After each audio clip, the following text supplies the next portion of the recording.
Politics always matters more than policy, and I'm going to give you two strategic examples. The first one actually has to do all the way back in the 90s with Bill Clinton. Bill Clinton was one of the few American presidents in modern history to actually have a budget surplus. Rapid economic growth with higher taxes and budget cuts allowed Bill Clinton to enjoy a surplus, and like any strategic politician, argued that the surplus be spent on things that were good for the Democratic voter base, like funding Social Security, paying down the debt, and of course funding education. When you hear that today, they actually sound like all very conservative principles, and that's because they were. Republicans, though, who were on an anti-Clinton binge and trying to make sure that his next Democratic successor would have a weak argument by trying to taint Bill Clinton's reputation as poor, especially with the Monica Lewinsky issue, didn't want to give him any more victories, especially as he was coming up at the end of his second term. So Republicans strategically disagreed with how he was going to spend the surplus and argued that it should simply be used for more tax cuts. Here's the problem. Regardless of whether who is right and who is wrong on the issue, Bill Clinton strategically won the day because he picked issues that the American public understood and could relate to. For example,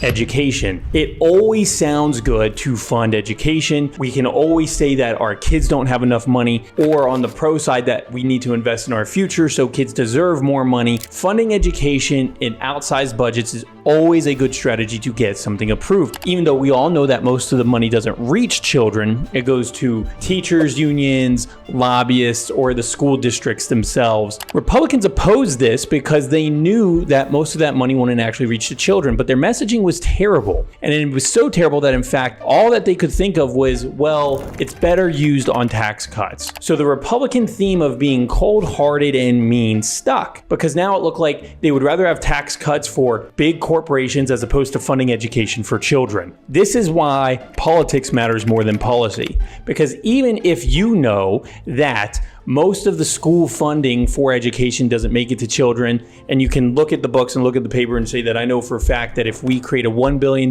bill to get kids more money in school, that money won't actually reach the kids. It doesn't sound good to defund education. And so Republicans lost that political battle because they had bad politics. Therefore, they couldn't enact good policy. The same is true, of course, of the now infamous Donald Trump building a wall and making Mexico pay for it. Democrats used to always harp on Donald Trump and saying, you know, there is no wall, or you're not going to be able to get Mexico to pay for it. But none of that mattered. Trump understood the politics mattered more than the policy. All he needed was a wall, and it sounds good to make Mexico pay for it because people understood what that meant. As opposed to, oh, well, how are we going to pay for it? Where are we going to get the money? Is it actually realistic to have a foreign country pay for it? How are they going to pay for it? None of that mattered to the American public at large. For policy to matter, politics has to matter, and politics has to be understood simply. Trump did that with his messaging. So much like Bill Clinton, Donald Trump won the border wall issue because he was actually able to get funding for his border wall. It doesn't matter that Americans ended up paying for it, and yes, you could argue, well, maybe we had a sweet deal with Mexico or got tariffs to pay for it. It's hard to argue as far as the US budget goes because it's so complex and it all kind of goes to the same place. But all that matters is he got the strategic win. That is why politics always matters more than policy. Politics is the fight of marketing and rhetoric, what looks good and what looks bad. Had Republicans, instead of saying, hey, we want to use our surplus for tax cuts, and said, hey, you know what? Let's use it for education, but we must double down and track where the money goes. And in fact, we need to write in the bill that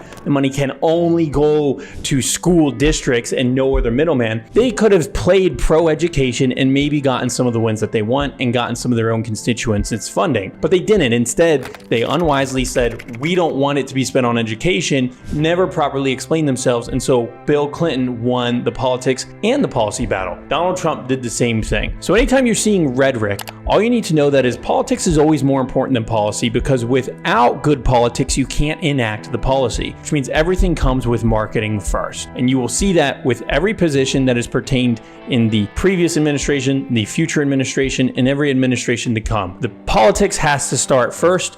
The policy always comes later.